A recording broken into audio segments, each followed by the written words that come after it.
नमस्कार, डीआरडीओ के special technical batch में आप सभी का फिर से स्वागत है। अभी तक हम लोग पार्ट 1 एवं 2 जो कि ट्रांसफार्मर के बारे में एवं उसके पार्ट्स के बारे में डिस्क्राइब कर चुके हैं। आज डीआरडीओ के स्पेशल बैच के पार्ट 3 का वीडियो आपके सामने आ रहा है, जो कि ट्रांसफार्मर के टाइप्स से है। मतलब टाइप्स ऑफ ट्रांसफार्मर, ट्रांसफार्मर कितने तरह का होता है एवं इसके आगे का जो भी टॉपिक है, आज ट्रांसफार्मर चैप्टर ख़त्म हो जाएगा। आज के बाद जो नया वीडियो आएगी आपके सामने वो ट्रांसफार्मर से रिलेटेड ऑब्जेक्टिव क्वेश्चन होगी, और वहाँ से अब MCQ multiple choice question type objective आपके सामने कराएंगे और वहीं पे तत्काल आंसर देंगे।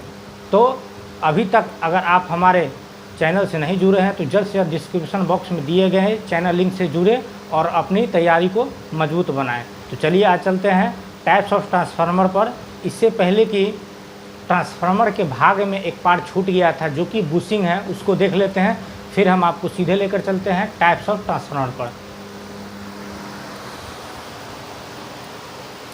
बुशिंग, ट्रांसफार्मर के पार्ट्स में बुशिंग छूट गया था। तो बुशिंग क्या होता है, यहाँ आप इस पिक्चर पर अगर गौर करेंगे तो साफ देख सकते हैं कि कोर के अंदर जो ट्रांसफार्मर का वाइंडिंग होता है, उस वाइंडिंग को ट्रांसफार्मर से बाहर निकालने के लिए, उस वाइंडिंग को ट्रांसफार्मर से बाहर जो लोड में या सप्लाई में निकालने के लिए जो कॉइल इस्तेमाल होता है, वो ट्रांसफार्मर के बॉडी से टच न हो। ट्रांसफार्मर के बॉडी से या कोर से, कोर तो यहाँ होता है, ट्रांसफार्मर के बॉडी से टच न हो, उसके लिए इसमें एक इंसुलेटर लगा दिया जाता है जिसको बुशिंग कहते हैं। ट्रांसफार्मर के कोर से जो वाइंडिंग बाहर निकलेगी तो ये वाइंडिंग इसके बॉडी से टच ना करे, इसके बॉडी से टच नहीं करे, इसके लिए यहाँ पर इंसुलेटर के रूप में बुशिंग लगा दिया जाता है। इसको बुशिंग कहा जाता है। बाइंडिंग से बाहर निकलने वाले तार को ढकने के लिए बुशिंग का इस्तेमाल होता है। ये जो बुशिंग होता है अलग अलग टाइप के होते हैं। किसी भी एक ट्रांसफार्मर में देखिएगा एक बुशिंग बड़ा रहेगा तो दूसरा छोटा रहेगा। तो जो बड़ा है वो HT साइड है और जो छोटा है वो LT साइड है।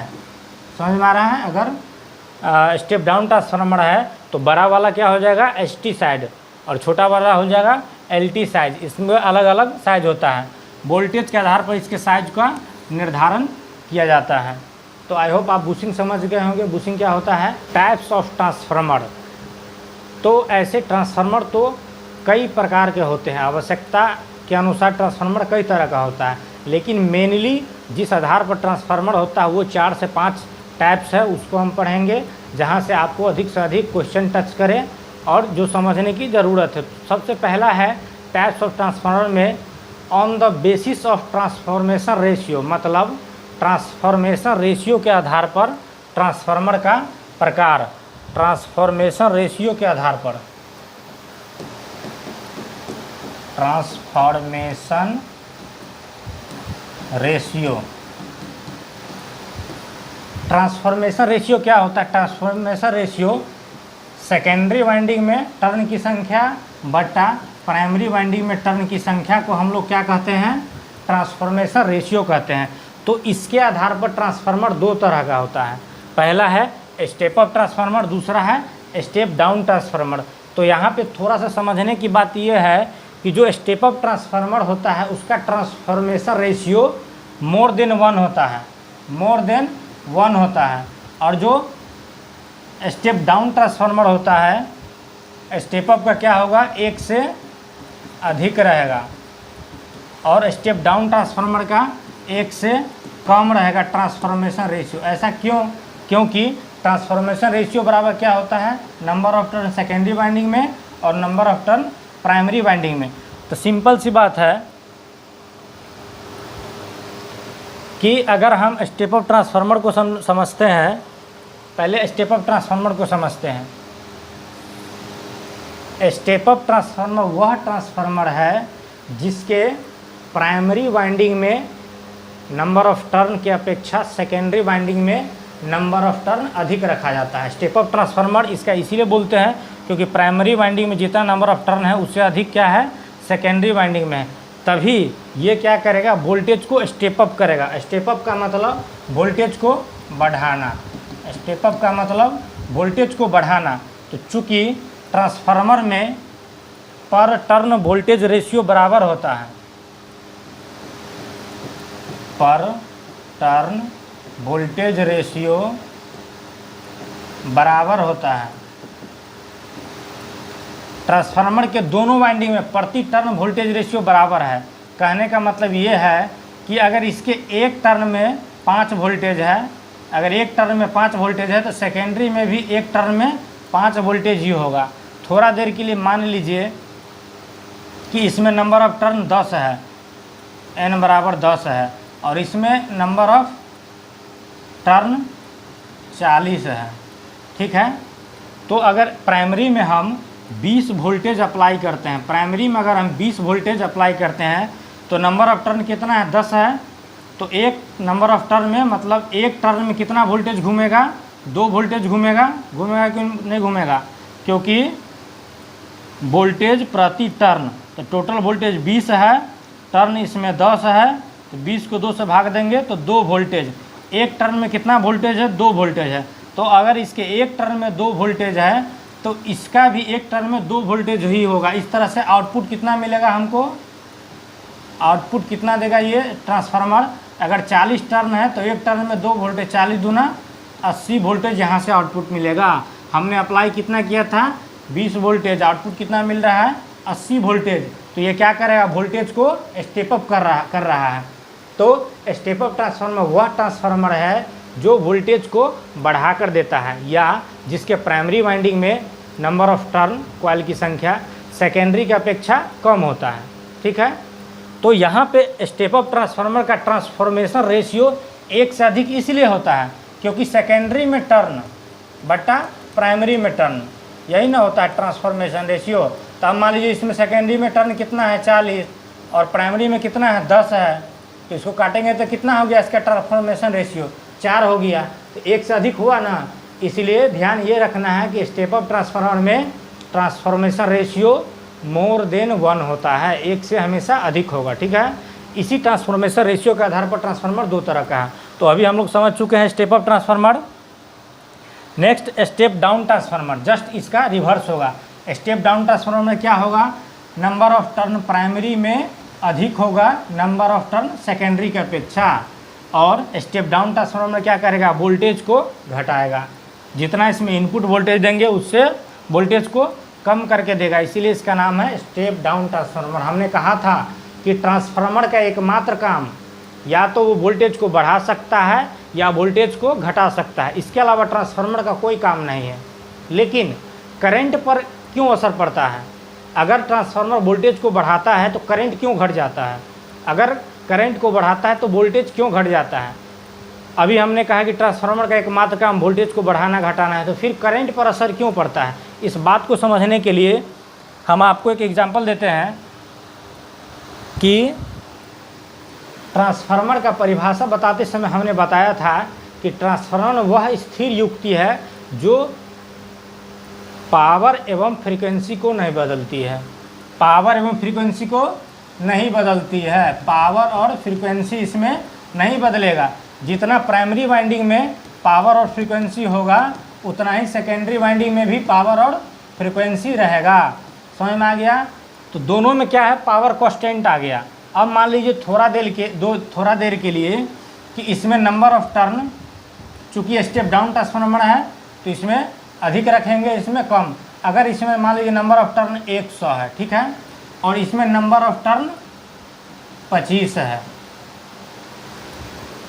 अगर इसमें 100 मान लिए, इसमें नंबर ऑफ टर्न 25 मान लिए, और यहाँ पे हम मान लीजिए 200 वोल्टेज अप्लाई कर रहे हैं, वोल्टेज बराबर 200, तो सेकेंडरी का वोल्टेज कितना मिलेगा हमको, सेकेंडरी में वोल्टेज कितना मिलेगा, क्योंकि नंबर ऑफ टर्न इसमें 100 है, वोल्टेज दिए 200, तो भाग देंगे तो क्या होगा, प्रति टर्न 2 वोल्टेज होगा, एक टर्न में 2 वोल्टेज है यहाँ पे। तो हमने बताया अभी कि दोनों में टर्न रेशियो समान होता है, इसमें भी पर टर्न में 2 वोल्टेज होगा, तो टोटल टर्न कितना है 25, तो 25 दूना 50, आउटपुट वोल्टेज कितना हो जाएगा 25 दूना 50 वोल्ट। अब यहाँ पे क्या है, अगर हम पावर की बात कर लेते हैं, फॉर एग्जांपल के लिए अगर मान लीजिए कि प्राइमरी वाइंडिंग में 1000 एम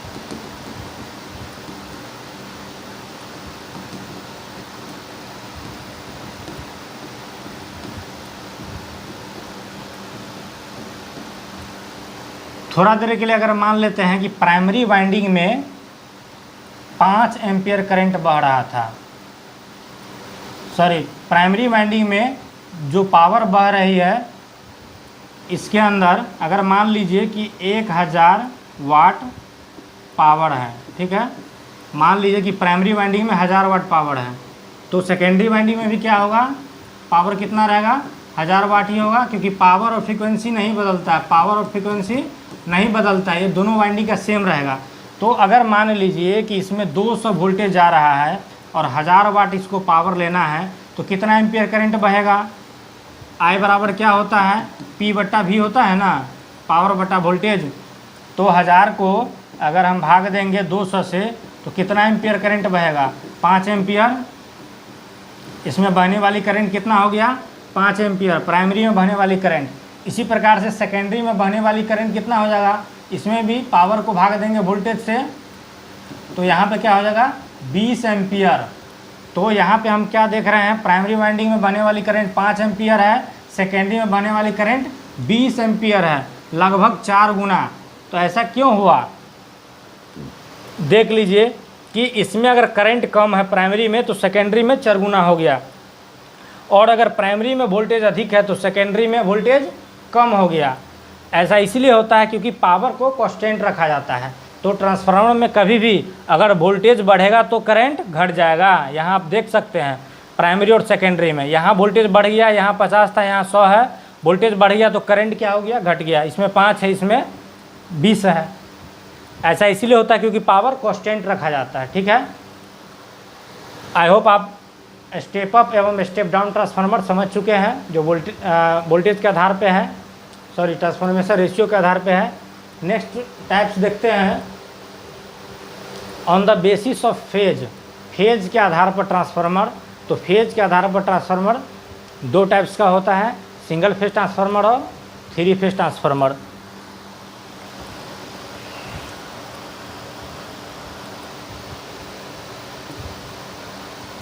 सिंगल फेज ट्रांसफार्मर और 3 फेज ट्रांसफार्मर। यहाँ सिंगल फेज में क्या होगा, वही चीज़ है, कोर रहेगा, कोर के अंदर फ्लक्स बहेगा जब सप्लाई देंगे। इसमें भी अपना एक रेशियो होता है प्राइमरी और सेकेंडरी का। सिंगल फेज इसको इसलिए कहते हैं क्योंकि सिंगल फेज के लिए ये बाइंडिंग की होती है, यहाँ से फेज देंगे न्यूट्रल देंगे, ठीक है। और 3 फेज में क्या होता है, 3 फेज के लिए वाइंडिंग होता है, आर के लिए होगा, आर फेज के लिए ये वाइंडिंग हो गया, ये वाई फेज के लिए और ये बी फेज के लिए, ठीक है। और प्रत्येक फेज सिंगल फेज में जो वाइंडिंग होता है, ये दोनों वाइंडिंग प्राइमरी और सेकेंडरी दोनों आपस में 90 डिग्री के दूरी पर रखा जाता है। कितना डिग्री के, अक्सर एग्जाम में आता है सिंगल फेज ट्रांसफार्मर में किया जाने वाला वाइंडिंग या एसी मोटर के बारे में पूछता है, ठीक है। फेज डिफरेंस कितना होता है, 90 हो जाएगा, तो इधर 3 फेज में कितना हो जाएगा, 120 हो जाएगा, ठीक है। इस तरह से ट्रांसफार्मर 2 तरह का होता है फेज के आधार पर, सिंगल फेज और 3 फेज। नेक्स्ट है ट्रांसफार्मर का प्रकार on the basis of core, construction of core, मतलब कोर के बनावट के आधार पर ट्रांसफार्मर। तो कोर के बनावट के आधार पर ट्रांसफार्मर 3 तरह का होता है, कोर टाइप, सेल टाइप एवं बैरी टाइप। तो बारी बारी समझते हैं, कोर टाइप ट्रांसफार्मर किसको बोलेंगे, सेल टाइप किसको बोलेंगे और बैरी टाइप किसको बोलेंगे, क्या तो बात है। कोर टाइप, सेल टाइप और बैरी टाइप। तो यहाँ पे आपके सामने 2 फिगर है, ये जो है कोर टाइप ट्रांसफार्मर है। कोर टाइप ट्रांसफार्मर में क्या होता है, किसी भी ट्रांसफार्मर में जो कोर होता है वो सिलिकॉन स्टील का होता है। किसी भी ट्रांसफार्मर में जो कोर रहेगा वो सिलिकॉन स्टील का होगा। और कोर टाइप ट्रांसफार्मर में फ्लक्स को चलने के लिए रास्ता एक ही होता है। फ्लक्स को चलने के लिए कोर टाइप ट्रांसफार्मर में फ्लक्स को चलने के लिए एक रास्ता होता है। ये देखिए कोर है, इसमें क्या होता है एल टाइप और एल टाइप का कोर को जोड़ के बना रहता है। ठीक है, यहाँ देखिए दो एल टाइप को अगर हम जोड़ देंगे तो ये वर्गाकार या आयताकार कोर बन जाता है। और कोर टाइप ट्रांसफार्मर में फ्लक्स को चलने के लिए एक रास्ता होता है। ये आपको आता है एग्जाम में, कोर टाइप ट्रांसफार्मर में फ्लक्स को चलने के लिए कितना रास्ता रहेगा, तो एक रास्ता रहेगा। फ्लक्स को चलने के लिए एक रास्ता रहेगा, क्योंकि इस तरह से यहाँ फ्लक्स चलता है। ठीक है, कोर में बहेगा यहाँ से यहाँ, तो फ्लक्स के चलने के लिए रास्ता कितना है, एक है। यहीं सेल टाइप ट्रांसफार्मर जो होगा, इसका जो कोर होता है ई टाइप और आई टाइप का होता है। ठीक है, ई टाइप और आई टाइप से मिलकर इसका कोर बनता है, जो इस तरह का हो जाता है। ये देखिए ई टाइप हो गया यहाँ से यहाँ, और फिर आई टाइप हो गया। ठीक है, ई टाइप और आई टाइप के कोर को मिला के सेल टाइप ट्रांसफार्मर बनता है। और इसमें फ्लक्स को चलने के लिए रास्ता दो होता है। इसमें फ्लक्स को चलने के लिए रास्ता दो होता है, क्योंकि यहाँ से एक फ्लक्स यहाँ चलेगा और दूसरा फ्लक्स यहाँ से यहाँ होता है। और सेल टाइप ट्रांसफार्मर में दोनों वाइंडिंग एक दूसरे के ऊपर होता है। दोनों वाइंडिंग एक दूसरे के ऊपर होगा। ठीक है, इसमें क्या करेंगे, सबसे पहले कौन सा वाइंडिंग देंगे, कोर के पास कौन सा वाइंडिंग होता है। ये बहुत ही वीवीआई क्वेश्चन है, कोर के पास कौन सा वाइंडिंग होता है। तो हमेशा कोर के पास लो वोल्टेज वाइंडिंग रखते हैं। ठीक है, कोर के पास कौन सा वाइंडिंग रखेंगे, low voltage winding, LV winding. Low voltage winding पहले वाइंडिंग कर देंगे कोर के पास, और कोर के ऊपर क्या करेंगे, फिर हाई वोल्टेज वाइंडिंग करेंगे। कोर के ऊपर क्या करेंगे, फिर मतलब पहले कोर के पास लो वोल्टेज वाइंडिंग करेंगे और उसके ऊपर हाई वोल्टेज वाइंडिंग करेंगे। दोनों वाइंडिंग एक दूसरे के ऊपर रहेगा, इसलिए प्राइमरी वाइंडिंग में जो फ्लक्स चलेगा एक तरफ चलेगा, फिर इसका अगला वाइंडिंग का करंट दूसरे तरफ चलेगा। तो फ्लक्स को बहने के लिए कितना रास्ता होता है, सेल टाइप ट्रांसफार्मर में फ्लक्स को बहने के लिए दो रास्ता होता है। इसमें जो वाइंडिंग होता है प्राइमरी और सेकेंडरी, या एचवी वाइंडिंग या एलवी वाइंडिंग, ये एक दूसरे के ऊपर होता है। और कोर के पास कोर के पास लो वोल्टेज वाइंडिंग को रखा जाता है। और लो वोल्टेज वाइंडिंग मोटे तार की कम लपेट की होती है, और उसके ऊपर हाई वोल्टेज वाइंडिंग किया जाता है, जो कि पतले तार का अधिक लपेट का होता है। ये बहुत ही वीवीआई चीज़ है, इसको आपको ध्यान रखना चाहिए। ठीक है, आई होप आप समझ गए होंगे कोर टाइप, सेल टाइप। अब नेक्स्ट आते हैं बैरी टाइप। थोड़ा सा यहाँ भी देख लीजिए कोर टाइप को और सेल टाइप को, सेल टाइप का। यहाँ देखिए सेल टाइप है, इसमें फ्लक्स को चलने के लिए दो रास्ता रहेगा। यहाँ देखिए एक दूसरे के ऊपर वाइंडिंग किया हुआ दिखा रहा है। ये देखिए ये जो वाइंडिंग है कोर के पास, ये क्या है, लो वोल्टेज वाइंडिंग। कोर के पास कौन सा वाइंडिंग रहेगा, लो वोल्टेज वाइंडिंग रहेगा। और लो वोल्टेज वाइंडिंग के ऊपर कौन सा वाइंडिंग रहेगा, एचवी वाइंडिंग रहेगा। ठीक है, तो दोनों वाइंडिंग एक दूसरे के ऊपर रहता है। ठीक है, ये आपको ध्यान रखना चाहिए। नेक्स्ट आते हैं बैरी टाइप। बैरी टाइप ट्रांसफार्मर, ये जो ट्रांसफार्मर है ये स्पेशल ट्रांसफार्मर है, और ये बैरी टाइप ट्रांसफार्मर इसको बोला जाता है। ठीक है, इसमें क्या होगा, फ्लक्स को चलने के लिए, इसमें फ्लक्स को चलने के लिए कई रास्ता होते हैं, 6 से 8 रास्ता होते हैं लगभग, उससे भी अधिक हो सकता है। ठीक है, क्योंकि इसका जो बाइंडिंग है बैरी टाइप का होता है। देखिए ये बाइंडिंग है, ठीक है, और ये अलग अलग कोर है। तो इस कोर में बहने के लिए फ्लक्स को कितना रास्ता हो गया, जितना कोर उतना रास्ता। ठीक है, तो इसीलिए इस तरह के बैरी टाइप के ट्रांसफार्मर में फ्लक्स को बहने के लिए रास्ता 6 से 8 तक होता है, उससे अधिक भी हो सकता है। ठीक है, और इसमें भी वही फंडा है, एचवी वाइंडिंग और एलवी वाइंडिंग। तो कोर के पास लो वोल्टेज वाइंडिंग है, देख लीजिए ये ग्रीन वाला जो है ये लो वोल्टेज वाइंडिंग दिखा रहा है ना, ये जो ग्रीन वाला है कोर के पास है लो वोल्टेज वाइंडिंग है, और उसके ऊपर रेड वाला हाई वोल्टेज वाइंडिंग है। ठीक है, बैरी टाइप ट्रांसफार्मर, इसका जो कोर होता है वो बैरी टाइप का होता है, इसलिए इसको कहते हैं बैरी टाइप ट्रांसफार्मर। ठीक है, आकार में बैरी टाइप का होता है, जो कि ऊपर से ओवरव्यू इसका ऐसा होता है। ठीक है, ये ट्रांसफार्मर छोटा छोटा होता है। लैमिनेटेड कोर की मध्य भुजा बेलनाकार ही होती है। ठीक है, लैमिनेटेड कोर की मध्य भुजा, ये बीच वाला जो है ये बेलनाकार होता है, सिलेंड्रिकल रूप में। ठीक है, इसमें फ्लक्स के लिए 2 से 8 रास्ता होता है, 2 से 8 रास्ता होता है, जो कि ऑलरेडी आपको बता चुके हैं। इसमें फ्लक्स लीकेज न्यूनतम होता है, इसमें फ्लक्स लीकेज बहुत ही कम होता है। ऐसा इसलिए क्योंकि फ्लक्स के चलने के लिए मेनी मोर रास्ता है, बहुत रास्ता है, इसलिए लीकेज नहीं होगा। कोर टाइप में क्या है, फ्लक्स को चलने के लिए एक ही रास्ता है, तो वहाँ पे लीकेज की संभावना होती है। सेल टाइप में 2 रास्ता होता है, वहाँ भी थोड़ा बहुत लीकेज है, लेकिन इसमें बहुत ही कम चांस होता है लीकेज का। ठीक है, और इसकी दक्षता उच्च होती है, इसकी दक्षता उच्च होती है। जाहिर सी बात है, जिस ट्रांसफार्मर में लीकेज कम होगा, लीकेज कम होगा, जाहिर सी बात है, जिस ट्रांसफार्मर में फ्लक्स लीकेज कम होगा, फ्लक्स लीकेज कम होगा, उस ट्रांसफार्मर में क्या होगा, आउटपुट अधिक मिलेगा। जिस ट्रांसफार्मर में फ्लक्स लीकेज कम होगा वो ट्रांसफार्मर में आउटपुट अधिक मिलेगा, और अगर आउटपुट अधिक मिलेगा तो एफिशिएंसी अधिक होगा, क्योंकि एफिशिएंसी बराबर क्या होता है, एफिशिएंसी बराबर क्या होता है, इनपुट बट्टा आउटपुट। एफिशिएंसी बराबर इनपुट बट्टा आउटपुट। अगर इसी को हम एफिशिएंसी प्रतिशत बराबर बोलेंगे तो इसमें 100 से गुना कर देंगे।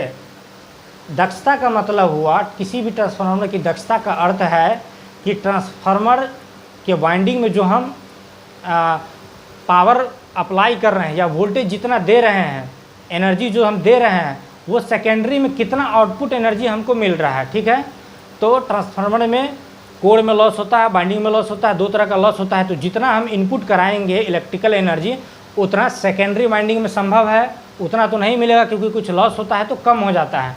तो वही जितना हम अप्लाई कर रहे हैं और आउटपुट कितना मिल रहा है, दोनों के अनुपात को हम दक्षता कहते हैं। इसीलिए उसका फार्मूला है इनपुट बट्टा आउटपुट।